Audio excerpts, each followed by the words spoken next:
Bila berdarah ada lagi, dia gigit lagi, dia tarik pelan-pelan. Tuan-tuan, kita guna bibir ni cukup mudah. Kita nak tarik tuan-tuan, senang. Kalau pegang ni kasar, tapi guna bibir dia mudah. Pegang, tarik, tak sakit. Tuan-tuan tengok, kalau kena selumbar, tuan-tuan guna gigi, tarik dengan bibir, tak rasa sakit. Jadi Abu Ubaidah ni dia tarik gigi dah, tarik, pecah pula, patah, keluar darah lagi. Kemudian dia tarik kali ketiga tu, sepihan besi tu dia tarik, keluar darah. Nabi tanya, wahai Abu Ubaidah, kamu tak sayang gigi kamu kah ya Abu Ubaidah? Apa kata Abu Ubaidah? Ya Rasulullah, aku lebih sayang kamu ya Rasulullah daripada gigiku yang patah ini ya Rasulullah. Kita sakit gigi tak main masjid. No, tak main masjid bang. Sakit gigi tak main masjid. Allahu akbar. Tak sakit gigi pun tak main, tambah sakit. Darah keluar ni daripada dahi Nabi ni, keluar. Bila keluar, datang seorang sahabat Nabi yang ni paling mutawatir. Namanya apa tuan-tuan? Malik bin Sinan. Malik bin Sinan ini ialah bapa kepada Abu Sa'id Al-Khudri yang banyak merawi hadis. Malik bin Sinan ni tengok dahi Nabi ni keluar darah, dia buat macam mana? Dia sayang Nabi, dia hisap darah tersebut. Bila dia hisap darah tu duduk dalam mulut dia. Bukan dia luah tuan-tuan, dia telan. Bila dia telan darah Nabi, Nabi kata apa?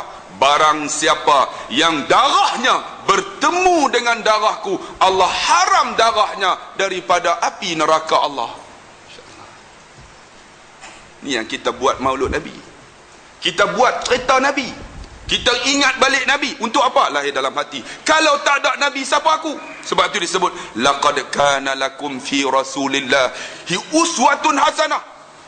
Laqad kan, sesungguhnya telah ada pada Nabi itu contoh ikutan yang terbaik. Kita nak ikut orang lain tak boleh. Tuan-tuan nak ikut saya pun tak edit tuan-tuan. Saya makhluk biasa, tapi Nabi ni tuan-tuan kekasih Allah. Kita ikut dia. Ikut macam mana? Bagi liman kana yarjullah, barang siapa yang nak harap keredaan Allah, ikut Nabi. Nabi hebat macam mana? Tuan-tuan tengok, Nabi lahir. Ketika lahir 12 Rabiul Awal, Nabi pernah sebut dalam hadisnya, dia kata apa? Aku dilahirkan datang daripada dua bapa yang nak dibunuh. Tuan-tuan tahu tak dua bapa yang nak dibunuh? Pertama, Nabi Ibrahim. Ketika mana Nabi Ismail dah meningkat dewasa, lalu turun ayat, ya abati fa'al ma tu'mar, wahai bapakku, ikutlah perintah Allah, satajiduni, kamu akan mendapati aku minas sabirin, di kalangan orang yang sabar. Sebab apa? Nabi Ibrahim diperintah oleh Allah menyembelih Nabi Ismail. Tuan-tuan kena ingat, salah silah Nabi Muhammad daripada Nabi Ismail. Nabi Ibrahim ada dua anak. Pertama Nabi Ishaq, yang ni yang mai Yahudi ni. Nabi Ismail yang mai kepada Quraisy ni, Nabi Muhammad. Sebab tu orang Islam dengan Yahudi memang tak ngamnya. Mereka cukup bengang.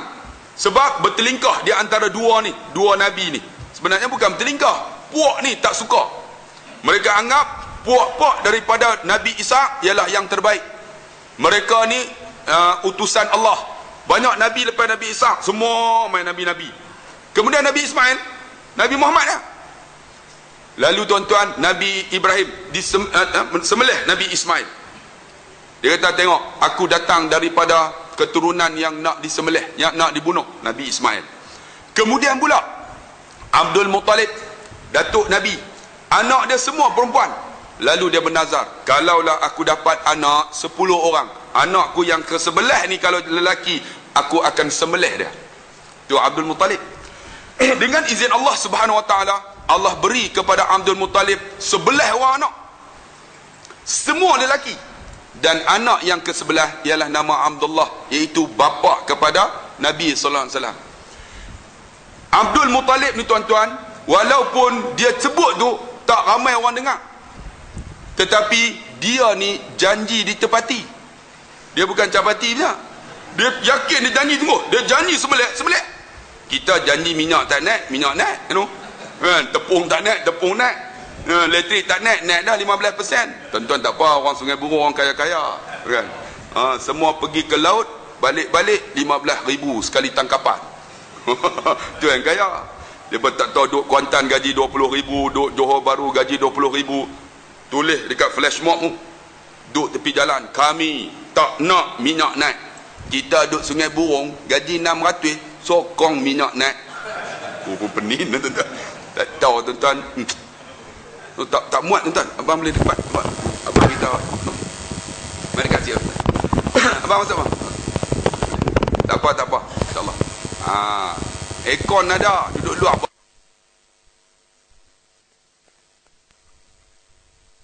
Bagus. Ada aircon berwarna hijau. Aku suka. Allah Akbar. Tuan-tuan yang dikasihi dan dirahmati Allah. Tuan-tuan tengok. Kat mana pergilah. Allahumma salli ala Muhammad.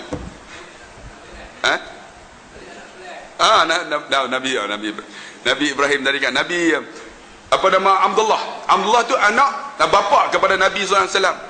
Kemudian dia buat macam mana tuan-tuan?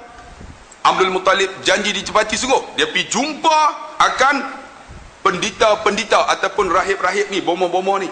Lalu bila tanya-tanya, Tok Bomoh ni kata, kamu wahai Abdul Muttalib, orang Quraisy, apabila bunuh orang yang lain, apa hukuman untuk ganti orang yang bunuh? Maka diganti macam mana? Diganti 10 ekor unta. Macam tu dia kata buat. Masuk dalam Kaabah, bubuh dia kata kayu. Unta, kemudian Abdullah. Kalau cabut Abdullah, ganti unta 10. Cabut unta apa nama Abdullah, ganti 10. Maka Abdul Muttalib pun cabut. Goncang, tarik. Abdullah, tambah 10 ekor unta. Tarik lagi, Abdullah, 10 ekor. Akhirnya sampai 10 kali. Lalu Abdul Muttalib pun, macam mana nak buat ni, dah 10 kali dah. Tak apa, dia tak try sekali lagi. Tarik, tengok unta. Bila unta, Abdul Muttalib kata tak boleh, kita buat biar 3 kali. 3 kali menunjukkan bahawa Allah bagi dah dekat aku bahawa tak boleh sembelih Abdullah dengan menggantikan dengan unta. Kita tengok, yakin sungguh. Walaupun masa tu Abdul Muttalib bukan orang Islam, tapi dia percaya kepada Allah. Tuan-tuan tengok, orang Quraisy tuan-tuan, walaupun bukan Islam, mereka sebut Allah. Allah ni diguna zaman Nabi ni. Sebab tu kita jangan heran. Ada orang kata, ustaz, boleh tak orang bukan Islam nak sebut Allah? Sebut lah. Tak ada masalah. Jangan, tak boleh. Kalau tak boleh, macam mana nak buat? Kita pi sampai kat dia, you jangan sebut, you kena sebut Topekong. Macam anak saya dulu masuk hospital. Cuba tonton bayang, 5 jam tak sedar diri. Saya bawa main Lam Wai. Sampai saya teriak. Datang doktor Cina. Dia main duduk. Dia abang kat saya. Cik, jangan toyak. Dia kata. Saya pun, Tuhan Allah ada, doa sama dia. Tengok, Cina ni. Takkan dia kata, cik, Tuhan Topekong ada, doa sama dia. Aku menumbuk terus. Tapi dia sebut, Tuhan Allah ada, doa sama dia. Saya dalam hati, ya Allah, aku ustaz lupa. Bawa saya angkat tangan. Ya Allah, ampun dosa aku. Selamat anakku, ya Allah. Dia jatuh tuan-tuan, kena ni, bucu katil. Bucu terbin tu, berdarah ni. Keluar ke hidung ni. Dia kata, bagus dah. Saya hanya boleh tolong. Tapi yang nak tolong encik Tuhan Allah. Tengok. Cina takkan tak boleh bersebut. Jangan sebut. Hang sebut Tuhan Topekong. Mampu ya? Nak sebut, tak ada masalah. Nak sebut. Tapi tuan-tuan, nak tulis ni kita tak nak. Sebab jadi confused. Nak sebut, tuan-tuan tak ada masalah. Baru ni jumpa saya, ustaz, boleh tak orang Cina, orang India baca Quran? Tak ada masalah. Lagi bagus ya? Ini kita jangan baca. Hang baca tak betul. Oi, Melayu baca betul ya? Ni saya cek seorang-seorang ni. Mampu tuan-tuan. Walamodong tu sedap tak kira. Oi, Sungai Burong jangan bohong Berapa ramai khori-khori daripada Sungai Burong masuk pertandingan musabaqah Al-Quran? Ada? Mana ada? Seorang pun tak ada. Yang duk main tu belah-belah tu Sungai Burong seorang pun tak ada. Sebab apa? Alhamdulillah. Duk belakang. Bila nak habis dah? Kan? Lena habis tuan-tuan. Sebab tu kalau boleh lah yang jadi imam ni baca Quran biar sedap sikit lah. Boleh sedap sikit, bagilah gaji mahal sikit. No, ini Pak Imam gaji 400 Hak yang muda-muda Pinu duduk Kuala Lumpur gaji 2,000. Yang hak sini 400 tu tampuk dengan berim sikit 14,000. Tu stop sekali. Tu dia baik. Allah kumut. Kita belakang tu baca habis dah. Dia tak habis. Tu imam menang tak kira dah kan. Bacalah sama baca khutbah. Bagi yang umur 80, saya sekarang ni alhamdulillah tuan-tuan, imam-imam di Pulau Pinang ni baru-baru semua. Dulu tuan-tuan 80 jadi imam. Kampung saya tu Ghazal Pati tu. Allah baladin nak jadi imam. Nak jadi imam tuan-tuan, dia baca alhamdulillah tuan-tuan hendaklah bersama dengan Islam, kerana Islam itu tinggi dan kita kena tinggikan Islam. Kita dengar hebat. Dan hendaklah kita, dia pun duk eja tulis jawi ke metod bersamanya. Kita ke metod rupanya committed ke metod. Ada satu Kuala Kedah dia baca alhamdulillah, tajuk khutbah saya penyalahgunaan dadah. Oh semua dadah hebat Pak Imam kali ni. Selalunya tabuk baja, dia cerita baja nu hujan tak turun, hari itu penyalahgunaan dadah. Hendaklah tuan-tuan menjauhi dadah-dadah yang menjadi musuh kepada negara. Oh semua dengar tak tidur. Iaitu dia senyap. Rupanya dia duduk herak, dia hijau. Harawaw amzah yanun heroin. Dia tak pernah baca hentam, iaitu heroin, morfin, kekoin. Kami duduk dadah baru kan ni. Rupanya heroin. Dia pergi hantam heroin, kekoin, morfin. Ada seorang tu duduk tahan. Tak tahu dia gelak habis. Hari tu masjid lingkup. Tuan-tuan tengok, imam bagi gaji yang sedap sikit kan, bagi gaji 2,000. Barulah yang muda-muda alhamdulillahi rabbil alamin. Kita duduk seorang bulu rama. Sedapnya Allah. Lupa baca Fatihah. Makmum lupa baca. Sampai sedap sangat Pak Imam, tuan-tuan. Ini tuan-tuan, sebab tu saya nak bagi tahu tuan-tuan, itu yang berlaku. Alhamdulillah, akhirnya cabut-cabut diganti dengan unta. Maka Masya Allah tuan-tuan, maka inilah janji Allah. Mereka disebut Allah, janji Allah. Sebab tu tuan-tuan tengok, ketika mana Abrahah menghantar tentera-tentera bergajah bersama dengan dia main serang, tuan-tuan tahu apa berlaku? Abdul Muttalib pergi jumpa Abrahah. Wahai Abrahah, kamu telah ambil akan unta dan kambingku, serah semula. Abrahah heran, kenapa Abdul Muttalib nak unta sedangkan Kaabah kami nak unta? Apa kata Abdul Muttalib? Kaabah ini bukan milik kami. Kaabah ini rumah Allah. Dia yang layak menjaganya. Tuan-tuan tengok, dia sebut Allah walaupun Abdul Muttalib bukan Islam. Jadi kita kena faham, kalau orang Islam sebut Allah, alhamdulillah. Orang bukan Islam, kalau dia sebut Allah, jangan halang. Bagus, mana tahu hidayah milik Allah. Kalau dia nak baca Quran, bagi dia baca. Bagi dia baca. Baca kalau dia faham lagi bagus. Hidayah bukan milik kita, sebab kita pun tak erti baca Quran. Kita pun tak faham Quran, tuan-tuan. Alhamdulillah. Akhirnya tuan-tuan, bila Abdullah digantikan dengan unta, maka ringkas cerita, Abdullah ini dipertemukan dengan anak Pak Wahab, Aminah binti Wahab, yang berasal daripada Yasrib. Yasrib itu nama yang diambil sebelum ditukar oleh Nabi kepada Madinatul Munawwarah. Madinah sebelum nama Madinah, nama Yasrib, tuan-tuan. Sebab tu dalam peristiwa Isra' Mi'raj, Nabi naik Borak tu, Nabi berhenti dekat Yasrib. Sebelum tu nama Yasrib lah. Sekarang ni Madinah. Madinah ni tuan-tuan, bandar yang paling bercahaya, yang tenang. Kalau siapa pergi Madinah tahulah, pergi sana tenang tuan-tuan. Orang yang duduk di Madinah semuanya berbudi bahasa. Saya pergi kan, masuk dalam perkuburan Baqi', jumpa seorang Arab janggut panjang. Ya akhi, kaifa halak? Ya khair ita.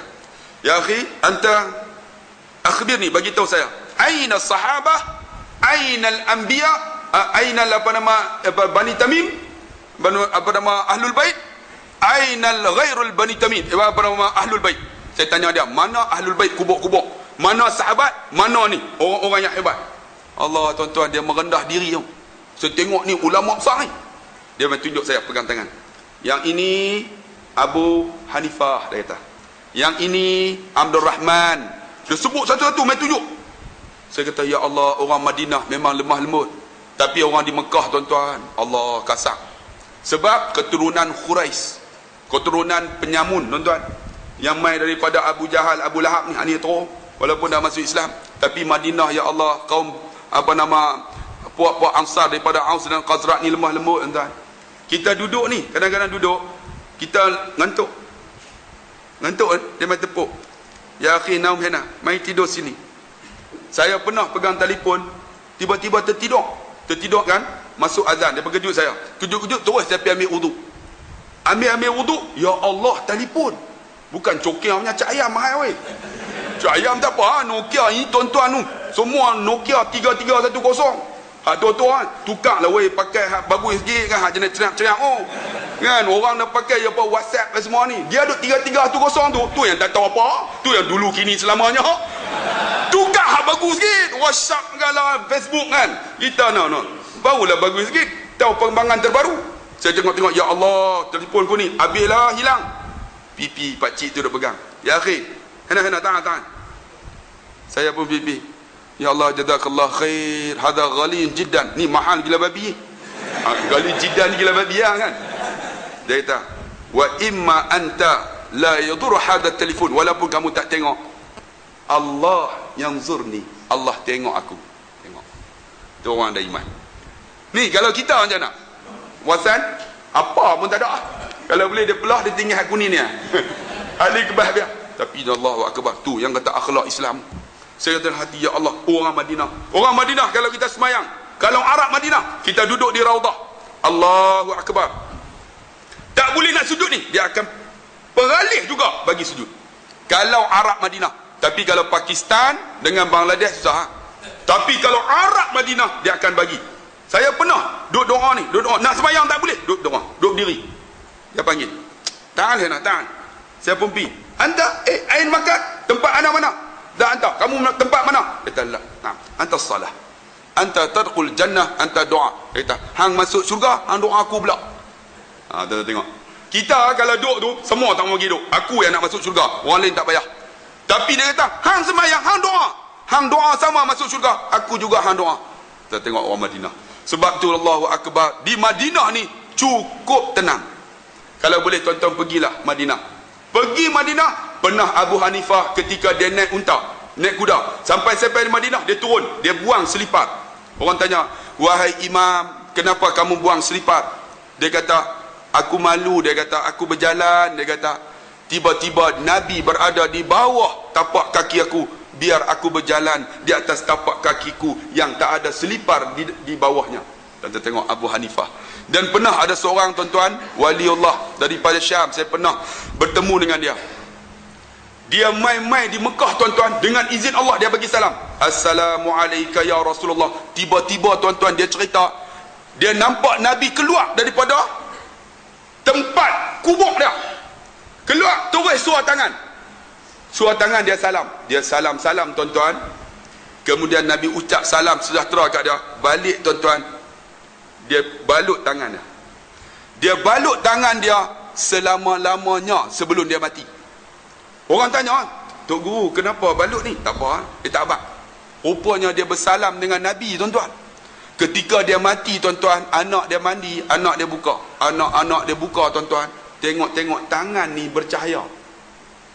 Rupanya dia takut, bila dia tak tutup, dia nampak, dia kata takut nanti nampak macam riak.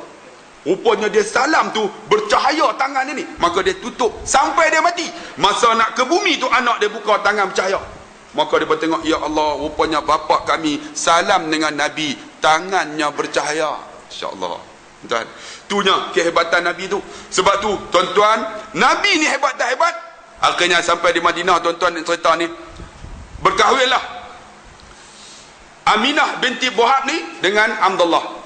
Akhirnya lebih kurang dalam 2 minggu bersama isteri dia.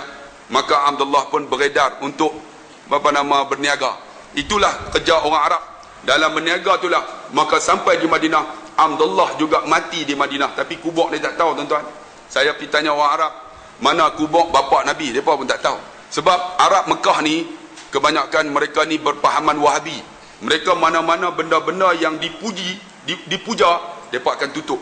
Termasuk juga makam Ibrahim, mereka nak untuhkan. Dan baru ni ingat kata kubah yang hijau tu mereka nak runtuh, tapi tak boleh tuan-tuan, kerana mufti kerajaan Arab Saudi bermimpi tak bagi runtuh akan kubah tu. Kubah tu lah duk tetap lagi, kalau boleh mereka nak buang semua. Dan tuan-tuan kena ingat tau, dekat kubah tu ada 3 kubur. Pertama Nabi, yang kedua Sayyidina Umar, Sayyidina Abu Bakar, yang ketiga Sayyidina Umar. Tuan-tuan tahu tak tidak, dalam sirah kata ada satu lagi di belakang dia. Siapakah yang akan masuk di belakang Sayyidina Umar Al-Khattab? Aisyah minta nak masuk tapi tak boleh. Kan? Siapa tuan-tuan? Tuan-tuan tahu tak apa? Woi, Sungai Burung. Tahu siapa? Siapa dia? Nabi Isa alaihi salam. Nabi Isa tuan-tuan, dia akan turun bunuh Dajjal, hidup di zaman Imam Mahdi, kemudian dia meninggal, akan dikebumi di belakang Sayyidina Umar Al-Khattab, ada kosong lagi. Tuan-tuan kena ingat, semua ni pasti berlaku. Apa yang Nabi sebut pasti berlaku, dan kita duk tunggu aja apa yang akan berlaku. Tuan-tuan yang dikasihi dan rahmati Allah, akhirnya bila kahwin tuan-tuan, dah meninggal bapa ni, Nabi SAW tuan-tuan dikandung, ikat cerita aja, dikandung oleh maknya Aminah, dan Aminah tak pernah sakit. Tak pernah sakit tuan-tuan, mengandung sakit tak sakit. Akhirnya bila lahir, Aminah tak terasa lahirnya. Sebab tu tuan-tuan, kelahiran ni kalau bolehlah kita ni sambut sendiri. Abang sanggup tak bini kita beranak sambut sendiri? Mari. Saya anak kedua, saya pergi tuan-tuan hospital nak sambut sendiri. Tiba-tiba tuan-tuan, doktor tu perempuan, dia main gunting, perak kata, dia gunting-gunting keluar air metuban. Tuan-tuan tahu tak ketuban? Hang nikah angguk hang sibuk semangat tuan-tuan. Ayat ketuban, dia keluar tu, tiba-tiba dia keluar darah. Saya tengok darah, dandan nak jatuh. Doktor kata, Ustaz, doktor perempuan, Ustaz duduk. Saya kata tak boleh. Saya takut nak pergi nak pesok isteri Ustaz, dia nak pesok Ustaz pula video. Rupanya tuan-tuan tengok darah pingsan tu. Allahu Akbar, dalam hati, ya Allah kesiannya bini aku, dia gunting tuan-tuan. Apa pernah tengok? Hampa seronok ya. Gunting tu, perak betul, keluar. Lepas tu tarik. Kata, dalam hati, ya Allah kesiannya, dalam duk kesian lepas tu keluar 5 lagi. Aku tak tahu. Tu dalam kesian tu macam mana kan? Tapi saya nak abang tuan-tuan, kita ni kalau boleh biar kita sambut sendiri. Saya try sambut, tapi tak mampulah nak tunjuk kata deritanya seorang isteri melahirkan seorang baby. Dan kalau boleh tuan-tuan, kita hantarlah hospital-hospital yang ada doktor Islam. Sebab saya hantar Dr. Aisyah dulu, lah dah tutup dah. Dia pegang tu, Bismillahirrahmanirrahim, dia baca Bismillah. Pegang tu, dia tarik, dia letak tu, Subhanallah, ada baca. Kita tuan-tuan yang pergi sambut Dr. Singh, sorban yang besar, hayya. Tu anak kita jadi macam penyamun. Ni keluar ni, Subhanallah, dia panggil, Ustaz mai. Dia gabui siap, Ustaz azan Ustaz. Saya pun iqamat belah kiri dah, kemudian saya azan, Allahu Akbar. Mata anak ni tengok. Alhamdulillah tuan-tuan, anak saya umur 3 tahun boleh baca Quran, 4 tahun hafal Quran, 4 tahun boleh baca habis lah, 5 tahun hafal Quran. 6 orang tuan-tuan hafal Quran. Ada seorang, ada nak baca kan? Tak wani segan, tak mau, malu. Tuan-tuan, 5 orang perempuan, seorang lelaki. Kalau siapa nak, 18,000 sudah. Ikut pasaran gula mahal, orang tahu tak? Dulu RM1.20 kan, dah sampai RM2.85. Ikut pasaran gula kan. Nak bak tuan-tuan, alhamdulillah ni.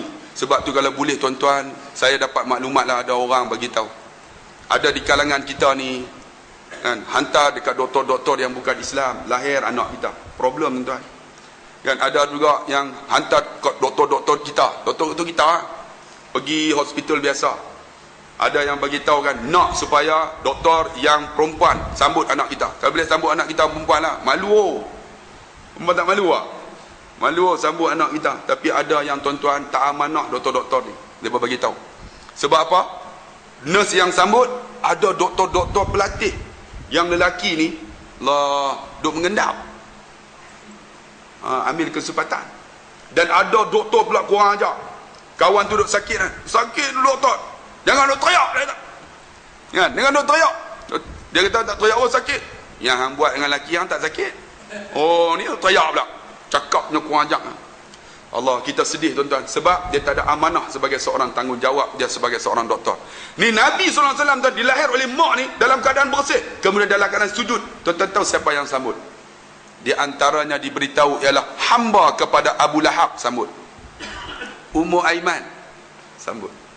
Sambut ni Nabi dalam keadaan sujud kepada Allah, bersih, suci, dan kemaluannya telah diqatan. Tu hebatnya. Telah diqatan, suci. Ketika sambut itulah tuan-tuan berlaku peristiwa besar. Api Yahudi yang tak pernah padam bertahun-tahun dengan izin Allah terpadam ketika Nabi lahir, menunjukkan Nabi ni orang hebat. Kemudian apa? Berlaku juga mahligai Rum yang tak pernah diusir, tiba-tiba runtuh dengan izin Allah Subhanahu wa taala. Allah itu menunjukkan hebatnya Nabi, dan Nabi diberi nama Muhammad. Sebab tu dalam keluarga kita kena ada nama Muhammad. Sebab Muhammad ni ialah terpuji bagi nama Muhammad. Tuan-tuan kalau ada anak bagi nama Muhammad, Muhammad apa pun tak apalah, ataupun Ahmad bagi nama juga, sebab dia nak ambil sebagai nama Nabi SAW.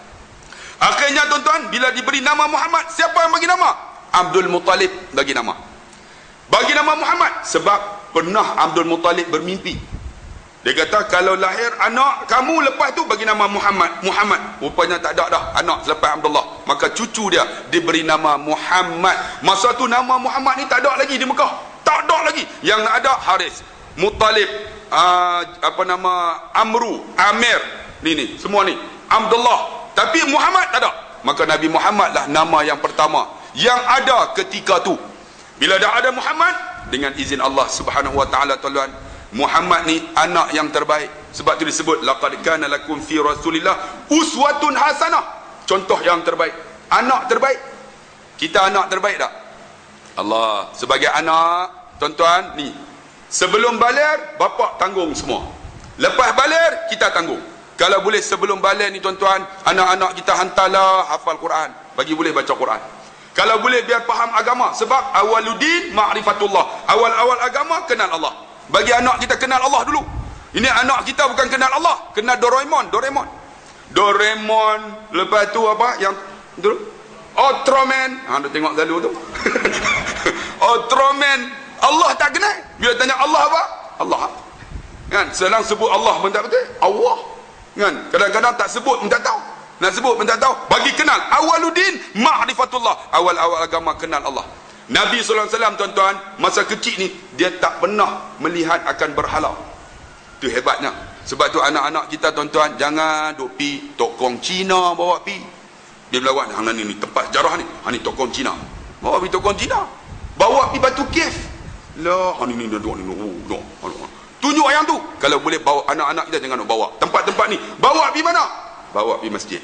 Tengok malam ni, mana ada anak kita? Weh, Sungai Burung mana pi? Anak kita pergi mana? Sebab letih sekolah. Kena pergi sekolah. Malam ni tinggallah kita-kita semua. Tapi anak muda ramai lah. Yang tua-tua tak ada tu. Hidup benar dah. Duduk di luar apa? Dia kena rokok kata korang. Kata korang. Yang muda-muda yang masuk tu. Allahu Akbar tuan-tuan. Ni muda ni, anak ni dididik dengan kefahaman agama. Ringkas cerita, akhirnya umur 5 tahun tuan-tuan, dia disusukan sebelum tu. Dalam 2 tahun. Siapa? Halimatus Sa'diyah. Sebab tu tuan-tuan, anak kita biar gunakan susu-susuan. Kita semua menyusu ni, betul tak? Taklah lah sampai lah. Pakcik ganggu, betul tak? Tapi susu lain tu kita menyusu ya, tak keluar susu kan? Ni anak kita ni kena bagi 2 tahun. Jangan bagi susu enmam. Ini susu lembu tu yang keluar-keluar. Bagi susu mak dia tuan-tuan, sebab dalam tu dia ada antibody yang cukup baik daripada susu mak. Maka Nabi SAW tuan-tuan, mak dia tak boleh menyusu, maka dibeli kepada Halimatus Sa'diyah. Halimatus Sa'diyah ni tuan-tuan orang yang hebat. Sebab Halimatus Sa'diyah menyusukan Nabi dengan izin Allah, boleh mengajar Nabi bahasa Arab Fushah. Sebab tu di kawasan Bani Sa'ad ni ajar Nabi bahasa Arab yang fusah, bahasa Al-Quran. Arab Mekah dia bukan fusah, dia ammi. Kalau nak pergi mana? Rahfin. Nak pergi mana? Kalau bahasa Arab fusah, ila aina tadhhabu? Tu tak pernah orang cakap macam tu. Macam kita lah kalau cakap bahasa surat kan. Lama tidak berjumpa pakcik. Pakcik nak makan apa? Pakcik duduk di mana? Kita nak jawab, saya duduk di kepala batas. Nak cakap bahasa pusat, mesti baku pula kan? Macam saya pernah di Teluk Intan, cakap macam itulah. Ceramah kena cakap macam tu. Di Johor kena kontrol. Tuan-tuan, kena kontrol lah. Tuan-tuan, kita kena berada di dalam Islam ini, kena cukup. Main sini tak payah kontrol kan? Cakap ikut suka aku kan? Tak kira dia keluar lah. Kontrol dekat setengah jam. Habis setengah jam dia keluar. Tuan-tuan, kalau kita meronot kat bawah, meronot dia keluar. Lepas gau kepala ni meronot daripada. Tuan-tuan jangan balok. Tuan-tuan kalau semayang kena rajin balok. Lepas duk benih kan? Habis ustaz, mula-mula okey. Lepas tu kami tak faham. Saya kata pasal tak faham. Ustaz hantam bahasa ni ronot. Tuan-tuan tak nak ronot? Weh, Sungai Buloh tak nak ronot? Tak ronot kan? Ronot tu maksud dia buh kepala ke bawah tu keluar ke tu meronot kan? Balok tu tahu tuan-tuan. Ustaz bahasa tak faham. Saya kata, tuan orang mana? Saya orang sinilah, orang Johor. Tu cakap lama tak jumpa lah. Saya pun kena kontrol lah. Buat macam mana kan? Kita pun kontrol. Bersombong ayat dia. Habis ceramah tanya, tuan duduk di mana? Saya kat sinilah. Ustaz jom pergi makan rumah saya. Saya pun pergilah, tak apalah, naik dengan kereta. Dia bawa tuan-tuan, setengah jam tak sampai lagi. Dah habis dekat setengah jam. Tuan, rumah tuan kat mana ni? Tak sampai lagi. Dia tahu rumah saya tak jauh aja. Ada taman. Dekat taman tu ada jalan tar. Jalan tar. Lepas tu rumah saya tu, atas jalan tar tu ada gon. Tuan-tuan tahu tak gon? Gon ni orang utara aja sebut. Mana ada orang Johor sebut? Saya pun terfikir, macam mana boleh keluar gon? Saya pun tanya, hang ni orang mana? Dia pun terperasan. Awak tadi sebut gon? Tak, orang Kok Diang. Belagak lama tak jumpa. Rupanya Kok Diang mai kan? Nabi macam itulah. Dia ajar bahasa pusah, Arab pusah. Arab yang bercakap bahasa Al-Quran. Tabarakalladzi biyadihil mulk wa huwa ala kulli syai'in qadir. Bahasa Al-Quran. Kita kalau pergi Arab, dia tak cakap bahasa Al-Quran, dia cakap bahasa biasa. Ya Rahfin, Rahfin, anta takun taskun, anta sakan, duduk di mana? Masyi bara tu madza taf'al, tu Arab Ami. Tapi Nabi dihantar ke Bani Sa'ad cakap bahasa Al-Quran. Sebab tu kalau tuan-tuan pergi Arab, kalau boleh cakap bahasa Quran, Arab tak faham. Lambat tuan-tuan. Saya pergi sana, ya akhi, ana urid an akula arus. Saya nak makan nasi. Arab meluat dengar. Berbulu tuan-tuan. Tu. Sebab dia tak mau bahasa. Tapi orang-orang yang duduk di Mesir, geng ikhwan, dia akan cakap bahasa Al-Quran. Geng ikhwan. Sebab tu kalau tuan-tuan pergi Mesir, tengok Arab yang cakap bahasa Al-Quran, itu geng ikhwan, geng Dr. Mursi. Yang lain tak ada. Mereka tak akan cakap bahasa pusah macam kita lah, cakap bahasa kampung.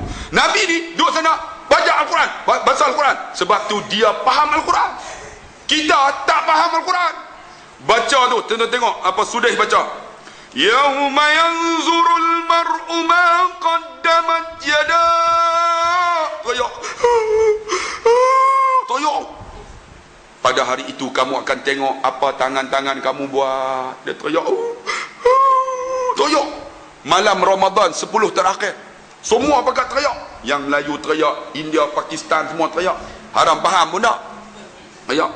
Yaqul. Kita yang faham ni, ya Allah, teriak tuan. Sebab faham. Nabi ni, sebab tu bila dibaca Quran, Nabi faham. Orang Arab ni bila dibaca Quran faham sungguh. Sebab mereka dihantar ke pendalaman untuk mengaji Al-Quran, mengaji faham bahasa fusah. Akhirnya ringkas cerita tuan-tuan, ketika umur Nabi 5 tahun dibelah dada, dimasukkan ke dalam dadanya iman tuan-tuan.